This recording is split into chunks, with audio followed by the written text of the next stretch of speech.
What's gone wrong with Pakistani cricket?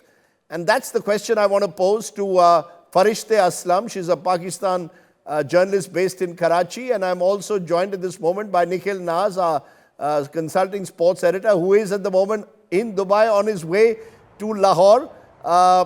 First to you, Nikhil, because I know you've got a flight to catch. It appears that the Pakistanis also are all set to go back home because they're not going to progress in the Champions Trophy. They just weren't good enough, were they, yesterday? India in another league.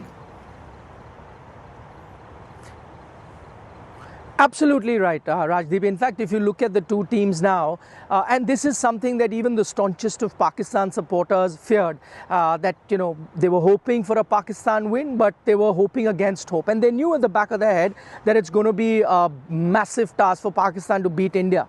But in the manner that the Pakistan team capitulated, I think that's disappointed most fans here as well. It was, being built up as the mother of all battles, the big clash, but in the end, the contest that we were all building it up to be, it turned out to be a no contest. You could see it, and I'm not even looking at, the margin of runs or the number of deliveries left. That's another thing. But just everything else about the match. Pakistan had this big partnership. There are 100 for just 2, but just look at the manner in which they were batting. Less than 6 and over, somewhere around 4 and over. Look at India.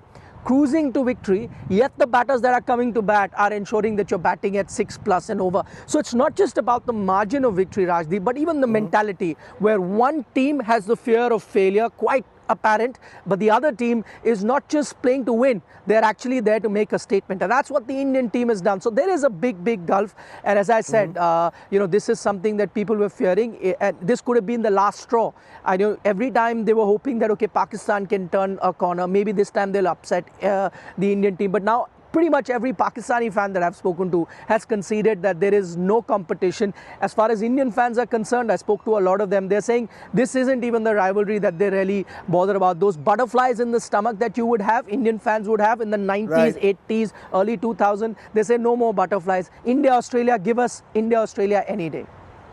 Let me take that to a Pakistani fan, journalist Farishteh Aslam. Farishteh and I are on a WhatsApp group. And I know lots of you are berating the Pakistani team. What, you've had 4 board presidents in the last 4 years. You've had 26 selectors in the last 3 years, 4 captains.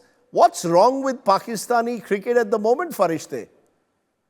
What's right with it, Rajdeep? I think Pakistan has to do a deep dive into finding that spot where they can admit to themselves that there is a lot that has to be corrected. The rot starts from the top. We know that. And if they can get that right, that is the first step. So is it a talent pool deficit on the field? Because we don't even see that efflorescence of talent, especially in spin bowling and batting. Or is it an administrative problem? It is completely administrative. And even in the past, Pakistan cricket succeeded despite the administrative flaws and not because of the genius organization that was served up. But today what has happened is that I think there's too much reliance on past cricketers and what they have to say, because not every cricketer, however good he was on the field, is an able administrator. And certainly Pakistan has suffered because of that.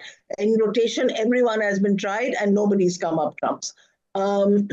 No, Pakistan has to do a lot of deep searching.